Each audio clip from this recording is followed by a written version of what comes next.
Good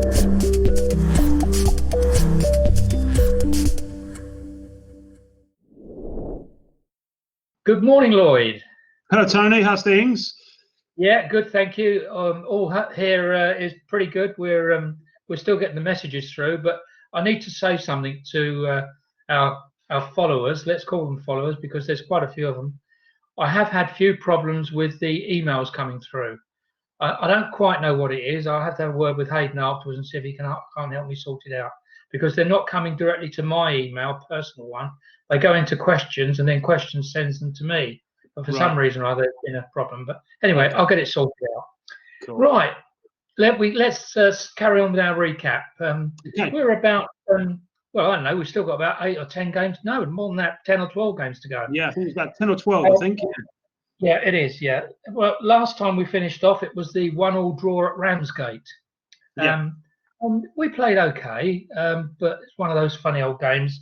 If we went back through the season, which we'll probably do on the very last one, and look at all the ones where you think that we should have done that a little bit better, I guarantee we'll be about 8 or 10 places higher in the league. Well, I've just been looking at the following fixtures, the ones that we're going to be discussing, and to be honest, that's probably I couldn't have summed it up any better. Even the two immediate fixtures we got coming up, which is Herne Bay and Ashford, or Ashford and Herne Bay. They were the ones that really we walked away with no points, and they were immensely disappointing because we actually at times we didn't perform that badly, and it was just some. So I think you've hit the nail on the head there. Ramsgate was one of those ones where we, looking at the fixture, they weren't doing so well, although they'd just began to pick up results.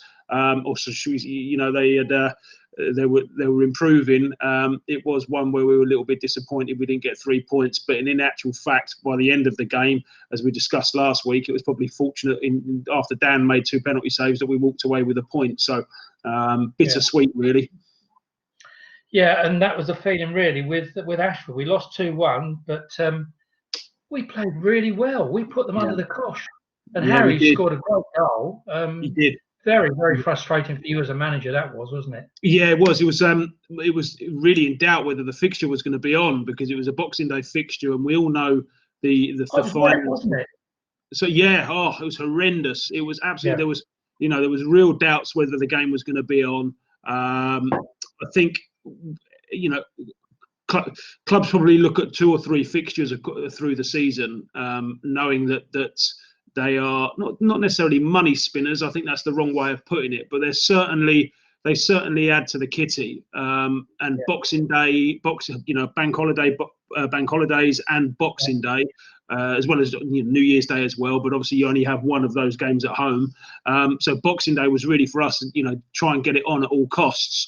The weather was horrendous. The pitch was absolutely, it was drenched. It was playable. We also knew that the ramifications of playing that fixture was going to, already at a pitch that wasn't the greatest. Sadly, it was certainly going to push it over the edge, and that was the case. We did everything we could to get the game on. And full credit to the groundsman John, who'd done marvellously to get the game on, and everyone around the ground to make sure it was all safe. But the game itself, I remember There were. I think they'd just moved themselves up to second place, and they were then fighting with Hastings for the league, or to be to the top of the league. We missed a good couple of chances early on. We started really positively, really brightly. I think Harry forced the keeper into a couple of saves, as well as I think we hit the bar, and that was before they scored. And then when they did score, it kind of took the stuffing out of us. I don't think we deserved to be 1-0 down. Harry then came in the second half and produced an absolute probably goal of the season, to be perfectly honest. He cut inside from the right and stuck one top corner from 30 yards with his left foot. And then we were just disappointed we didn't see, get anything out of the game, because they then broke on us with about 20 minutes to go. I think 20 minutes, half an hour to go, and they ended up winning the game 2-1. And it was nice in one aspect that we were able to compete with the side second in the league, but we had nothing to show for it, and that was the one that was disappointing for us, because our performance probably merited or deserved at least a point. Yeah, you're right. And there's a couple of things I'd just like to throw into the hat myself. First of all, you touched on the ground staff at the club. Yeah. And what a wonderful job they do there, because talk Yeah. about unsung heroes, they're down there 2 or 3 times a week, all weathers. And although the pitch wasn't perfect by any means at all, we got a game on. So hats Yeah, off to no, all them. They did well. They did well. absolutely, absolutely. It's something that's really fresh in my mind because I was down the ground last week helping out doing some painting, and the amount of work that goes on behind the scenes down there. And that's not just, this is, I know I'm talking about the now, but the work that's going on at the club is just amazing. Everything with the sort of shoestring budget that we have, we are able to pull upon all volunteers, whether it's the youth coaches, whether it's just volunteers from the Whitstable community, and they're in and helping out. And to be perfectly honest, it's exactly the same regarding the ground or the pitch during that time over the Christmas period. Well, I've already touched upon previously about the serious bouts of bad weather that we had. And they did miracles and marvellous, especially that Boxing Day, to get that game on. So a huge well done during that period, because it was certainly testing. It was, and I'm going to put a spin on the counter argument for G3 pitches and the like, because chairman of Ashford, Don, and Andy Deasy's vice chairman, I get on well with them. I always have a bit of banter with them. They're not everyone's cup of tea, but then probably we're not. It's just how things are. But I get on okay with them. And he's always having a bit of a dig about our pitch, so I have a bit of a dig about their carpet, and it's just friendly banter. But I do take his point. I mean, that surface. Excuse me a second. I've just got a death list. So going back to Ashford. The pitch at the Belmont wasn't the best, but then it's the same for both sides. We go there sometimes, and it doesn't suit our style of play. But you do what you do, don't you? Yeah, and absolutely. It was we were aware of the situation. The good thing is that no player came in. Obviously, players would love an ideal playing surface. You would love that. Sadly, the good thing about our boys is that they're aware that it wasn't quite how we wanted it. It certainly wasn't a distraction for them. We just knew that we probably had to change things around a little bit. We probably weren't going to be able to play as much free-flowing football as we would have wanted. We used the example of how Hastings had travelled down to a week or two previously, and how they were able to manage the conditions well. And to be honest, I think both sides did on that Boxing Day. Both sides did handle conditions well. It was just the fact that we were really disappointed that we didn't come out with anything, when a draw would have been probably a fair result. Yeah, I totally agree. And then next game was away to Herne Bay, and this was a League One. Previously, we played them in the Cup and lost there, but this was the League, and we came away disappointing game for us, really, wasn't it? Absolutely. It's do you know what? It's one of those ones that sometimes you just hold your hands up and you just can't help but think. What I'm trying to get at is that the 3-0 defeat was one that we didn't feel we deserved. When you looked upon the statistics, well, I think we had. I'm going to have to go back and double check the statistics, but I believe it was somewhere between 18 and 20 entries into the box. This is first half. We'd caused George, the goalkeeper, a few things. I think we hit the post again as well, and really it was probably quite a close first half. And we felt that, especially in the centre midfield, TJ and Gilly were outstanding that day and really did a good. Their ball retention was good. They were busy. They were strong. They were really effective, and I personally felt that we walked off. I think we walked off at half time 2-0 down, and we were a bit perplexed at how. The first one was a mistake, was poor defending by us. I think it was a long ball from the goalkeeper, and it just caught us out, which is unacceptable. I think the second one we made, I think Tom gave away a penalty. I think so. There were two defensive errors when really, if we hadn't have done those, it was quite a close game, and they were the only things that made the difference. And we came in at half time. Still positive, believe it or not.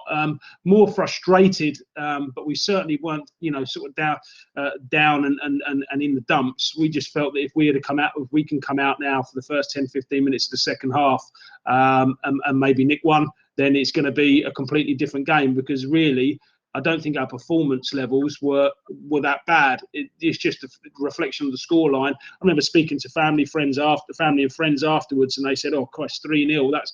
Well, really, that probably didn't paint an accurate picture of what the game was all about. Their lad then, with about 20 minutes, half an hour to go, cut inside, which again was a defensive error by us. We allowed the lad to step inside onto his stronger left foot, and he bent one in top corner. And that was the fine. No, those are the fine margins. And fair play to Herne Bay. They, same as Ashford, there were two sides on the crest of a wave and doing really, really well. I agree, that I don't want to sort of sound too bitter about it, but I certainly feel that probably Herne Bay probably did deserve the victory, but I think 3-0 probably flattered them a little bit, and in all honesty, had we not made those errors that we had, then it probably would have been a closer encounter. Yeah, you're right. I mean, that first goal after 3 minutes, as you say, it was a big George hoofed it down the field. Fair play. I mean, that's tactics, isn't it? One of their lads was on his phone, and they picked him out. They pushed their wide players up really high. I remember speaking to Ben Smith afterwards, and he had said that he'd asked his lads to, the two wide players to be kind of cheating a little bit, to be able to play more expansively, or should we say, play more on the counter attack. It left them open a little bit, but we were unable to capitalise on that, and they were able to deliver the goods when they needed to. So. Fair play to them. They were able to get the goals, and we weren't. And we made silly errors defensively. They were solid defensively. The tales of two ends of the pitch, which we probably touched upon quite a few times these videos, but they were the ones that left us disappointed. And considering it was two tough games against Ashford and Herne Bay, I really felt that we probably should have. Our performances as a whole probably deserved more than we got out of it, but. It's if you're going to leave yourself open and concede silly goals, then you're you can't really ask for much. No, you're right there. Well, we'll carry on after asking a few questions. The next game is at home to Sevenoaks, but we'll touch on that in a moment. So going back to questions, and thanks to everybody for sending them in. This is questions 8, would you believe? I don't know where the time's gone, but it's kept us all in touch as far as football's concerned. Certainly done me a bit of good, and I've probably helped you as well, Lloyd. Yeah, certainly. Certainly. Good. Yeah, this is a really good one. It's our old mate Jeffrey Collins again, and Jeffrey's come up with a really good one. This is funny. He said, "Well, Lloyd, what do you think? I was watching and listening to session 6 this morning at the same time as Ian Pullman was in my house doing work. Also, Ian and I had been talking about how well he got on and off on the field with David. The amusing bit Lloyd came out with about Ian seemed even more amusing with Pulley only being yards away." And he finished off, he said, "Thanks again for another brilliant session. Lloyd, your answers are always most interesting and full of content, which I most appreciate. Wishing you all the best." So that wasn't really a question. That was just a little bit of a nice coincidence, right? Yeah, it's a small world. It's a small world. It is a small world, isn't it? It really is, yeah. And we'll have to try and we'll have to see if we can get hold of Dave Corey, and I'll have a little chat with Dave, and because he was a good lad when he was at Whitstable. I like Dave a lot. Yeah, but they're all good boys, yeah. The funny thing about being in a football club like this, a local club, when these boys join the club, for the short time they're with us, I mean, some are with us for an extended period of time, but quite often it's a season, maybe 2 seasons, maybe 3 seasons. They become like family. They'll move away, and you wish them well. They do their own thing, and when they come back, it's so nice to see them at the Belmont again. And everybody, all the supporters go up to them and say how you're doing. Thanks for all your help when you were with it. And that, to me, that's local football. That's what it's all about. Absolutely, it's lovely, really, and that's something that we want to continue, isn't it? We've spoke about how we're integrating as much as the youth side through as possible. I think we just want to make it as much of a family experience. I know Steve Clayton has mentioned that before. A family experience where you can come to the ground, you can enjoy a game of football, and there's no prima donnas. And if the young kids want to go over and sit next to the players, then great. And ex-players coming back in and coming back to the ground, it's always nice to see. And especially at Whitstable, it's always been the most welcoming. Yeah, it's really good. Actually, your comment then about the youth and the kids and that, this leads on from a question I've had in from Oscar. He says, "Hi mate, hope you're all okay. Wish Lloyd all the best for the coming season." He says, "A question for your next chat with the manager. with the new youth policy at the club, can Lloyd see in the next 10 years or so a first team where most of the players come from the youth setup? Yeah, absolutely. I think it's a lot to ask. Let's not be, let's try and be kind of realistic about this situation. But I certainly feel that a large majority should be their focus and their aim, and the club's aim in particular. I can only relate to the times previously in my old club when we managed, and I think we had sort of 80% of the squad was very locally based, and probably 50-60% of them come through the youth. So it's certainly doable. You're obviously relying on good players coming through as well. We are in a position as a senior club where we are looking to be able to promote from the youth. We must understand as well that, as I said, it's not going to just be handed to a youth player. They've got to go and earn it, and if they're good enough, then they'll play. So that's certainly the aim. That's certainly the project of what we're looking to try and do, to make sure that players throughout all the youth age groups realise that there is a pathway through. It's going to be hard work. It is going to be tough, but that's certainly, there's no better feeling from the club itself and for the community when you've got a side that are good, challenging and competing at a decent level of football, that are all homegrown players. And I don't think there's anything more satisfying than that, to be perfectly honest. No, you're absolutely right. And on that note, I'm just going to say this now because Steve, our chairman, watches these, so he knows what we're talking about. He knows what's going on. I had a thought the other night. I was thinking, with the amount of teams that we've got at the club, and it's something like 25, I believe, with all the girls and reserve squads, the whole lot. There's a lot of people involved with the club now. What about a giant picture before the start of the season, or once the season starts, when you've got them all in front of the Belmont stand, and that would be some picture, wouldn't it, Lloyd? Eh? Yeah, that would be. Yeah, that's a really good idea. I think it would take a bit of managing, but I certainly feel imagine hanging that in the clubhouse. It would take up all the wall. So that would be it's a great idea. Oh yeah, great idea. Hopefully that will be something we can look into. If you're listening, Steve, we're waiting for you to give that the nod. No pressure, Steve. Well, we've got the perfect photographer to take it, haven't we, in Les? So there's no question there. Yeah, that's really good. Okay. Right, we'll go back to. I was going to mention something then, but let me just see. Oh yeah, this is a quick one. Quick one from Richard Tennant. Can Lloyd ask, was Wally Downe his manager at Brentford? That's the question. Yeah, he was. He gave him a debut. Right. Yeah, he was. This is where it gets interesting. Right. Okay. And what he like to work with, as he did have a very fiery temperature when I remember him as a player at Wimbledon in the 80s. So was he fiery as a manager? He just had a massive aura about him, one that you wouldn't want to cross. He was very intelligent, very witty, so he was able to sort of shoot you down and put you back in your place with the things that he was able to how he was able to communicate. He was a very witty guy. You can never catch him out. So that was always one. There was always one thing that stuck in my mind, that you never wanted to make him unhappy. I was lucky during the summer. I spoke to Wally and asked because he was manager of AFC Wimbledon at the time. So fortunately, I spoke to Wally and asked if I could go up and observe their pre-season training, and he was most accommodating, made me part of the coaching staff, and actually went to one of the games, which was coincidentally against Brentford actually. So I was able to meet some old friends. But I think he was in his first managerial job. I read something that he put out the other day that he learned an awful lot from it. I think he used the terms as a bit wet behind the ears, which I thought was a really good way of putting it. But he was. If Richard remembers the times when he was at the Crazy Gang and Wimbledon, I don't think he was too far.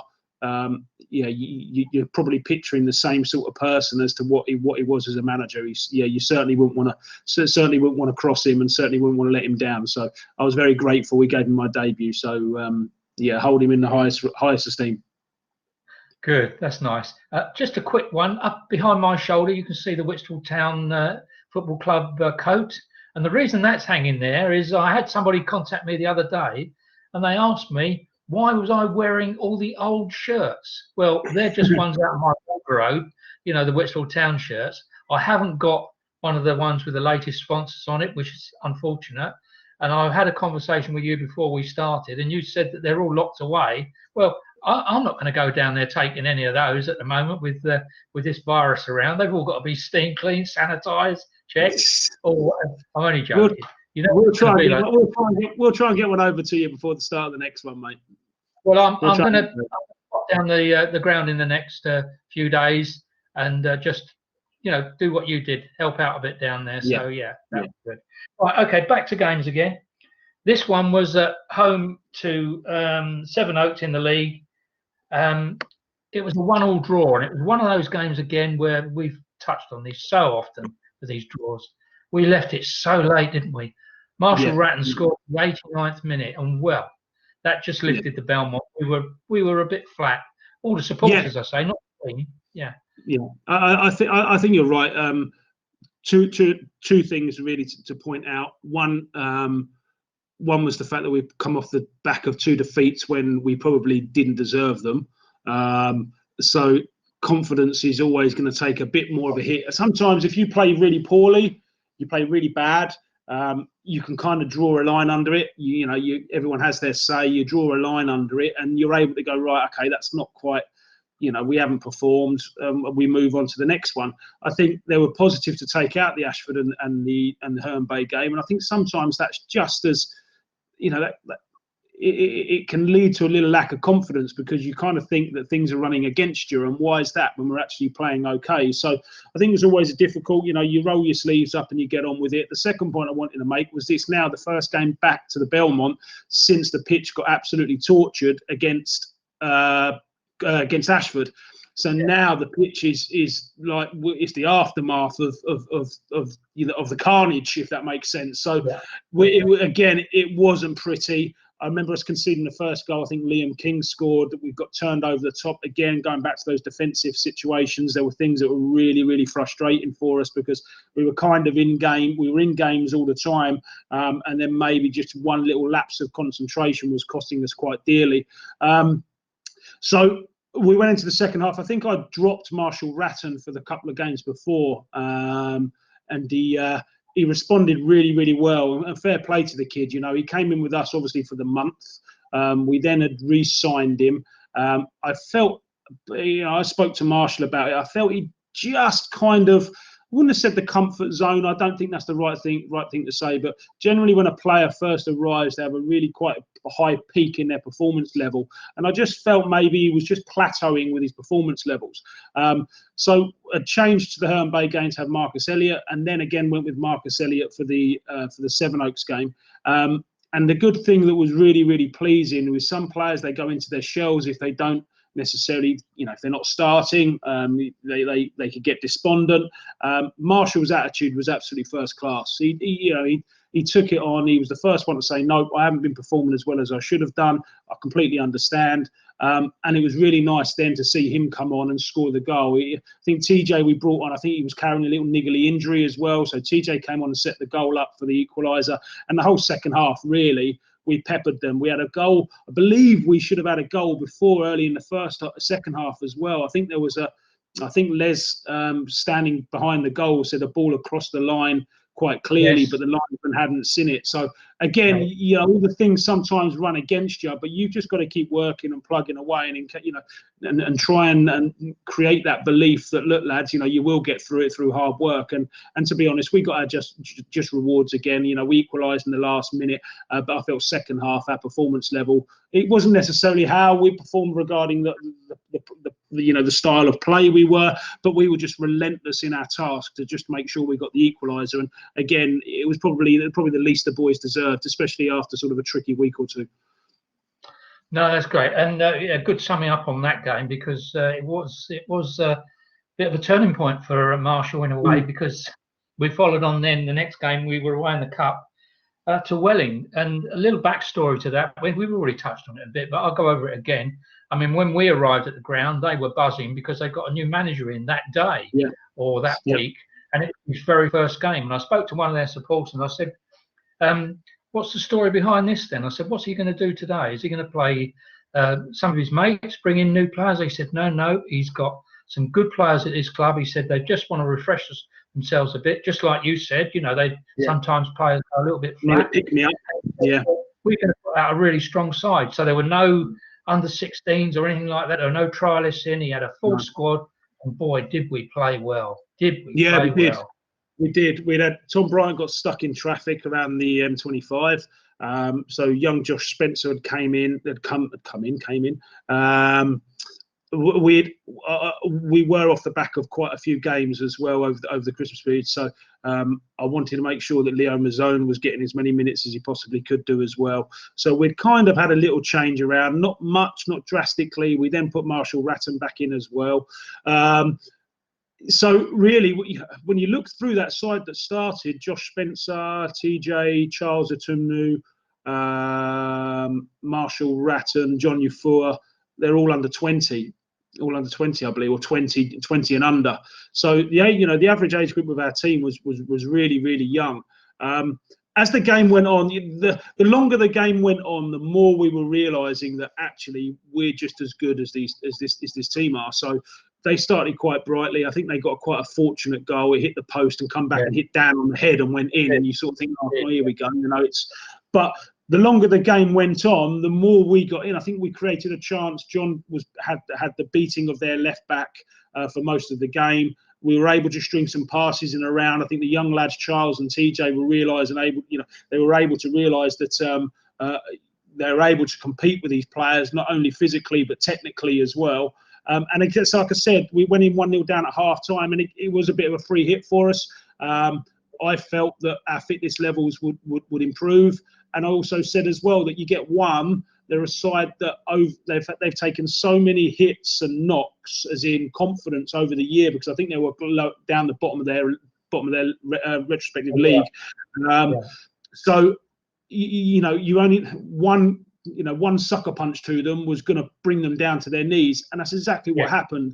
As the game went on, we got stronger. There was loads and loads of tactical things that I watched or I saw. It's probably the most watched game I watch on our VO system, because there's so many. The amount of times I've revisited watching that game, because there was so many good tactical things to be able to come out of it, and highlights, individual bits, collective bits.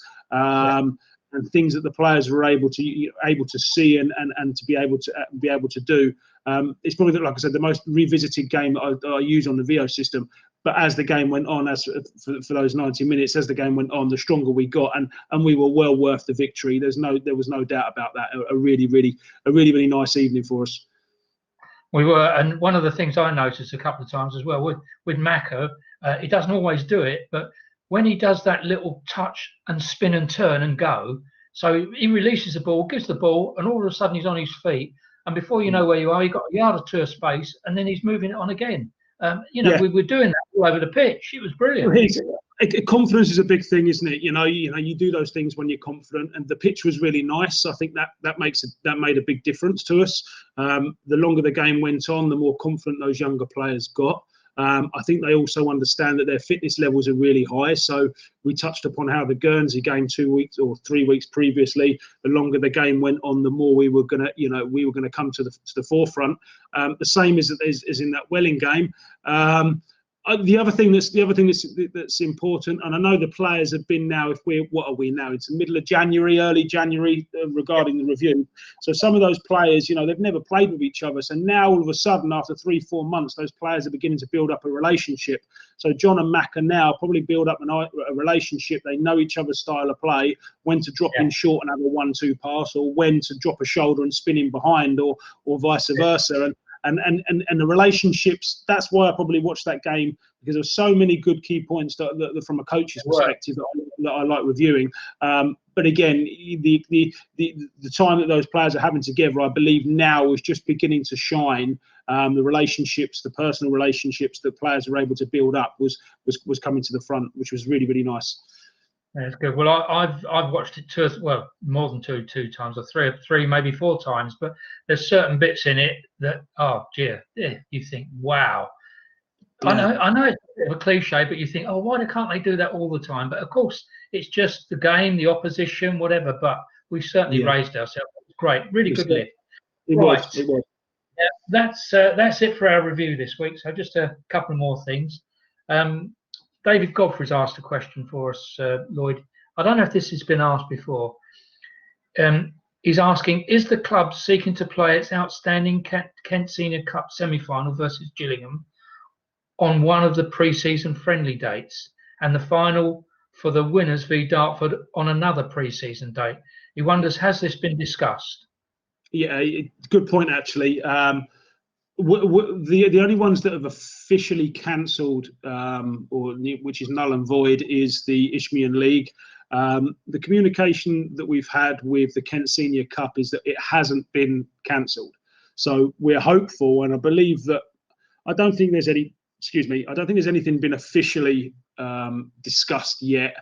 But I think that is unofficially, that is their aim, that they can still, with two fixtures remaining, our semi-final and the final, that they believe that they can incorporate it. Because I think it would be, from us personally, to do what we did with victories away to Cray Valley, to victories away to Welling, and then we obviously beat Ramsgate later on, to then draw a home tie against Gillingham is probably the best case scenario for us.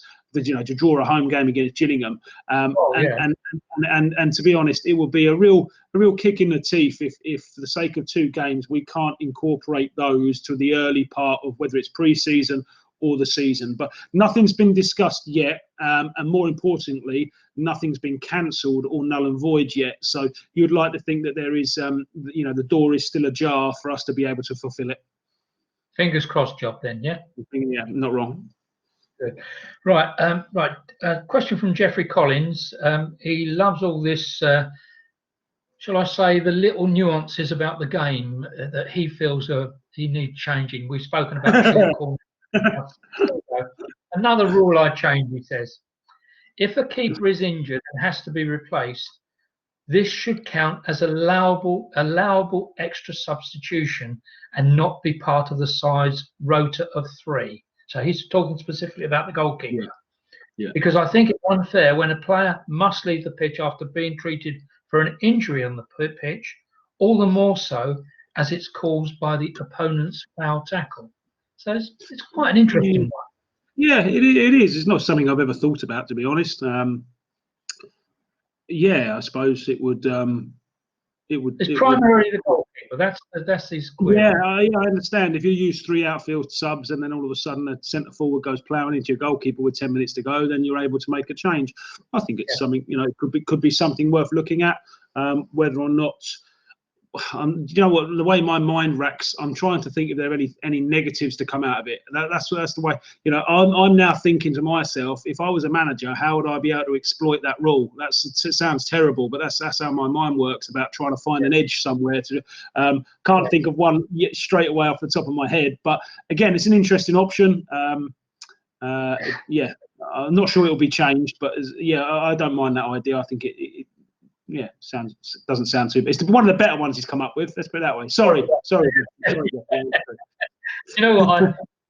You come over. I read a comment the other day where one of the ex-managers at Ramsgate had said that you were too nice a guy to be a manager. Well, I disagree. There's a little hint of the dark side about you, and I know that for a fact because when you played for us, I used to think to myself, "My God, how does Lloyd stay on the pitch?" I agree. You did used to say about.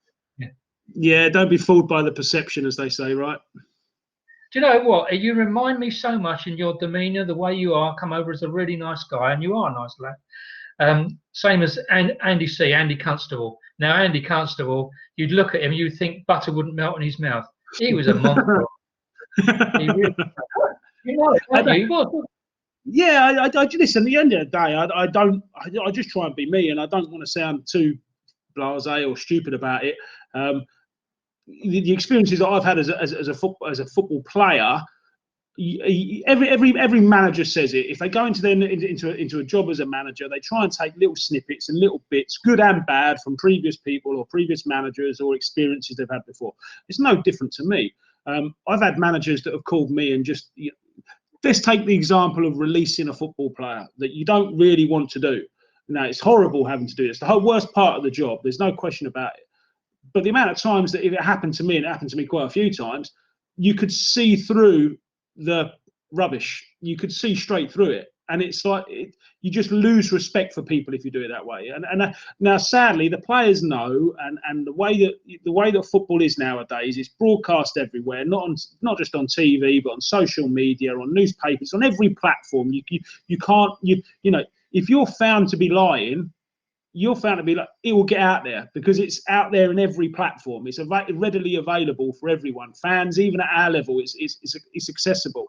So just be upfront and honest. And sadly, if a player doesn't like your response, 3 months down the line, he will understand it, because that's the way it's got to be. So they're never nice conversation. I'm using that example of a player release, but all you can do, just be upfront and honest. Take this pandemic that we've had. I've just been upfront and honest about it to the players.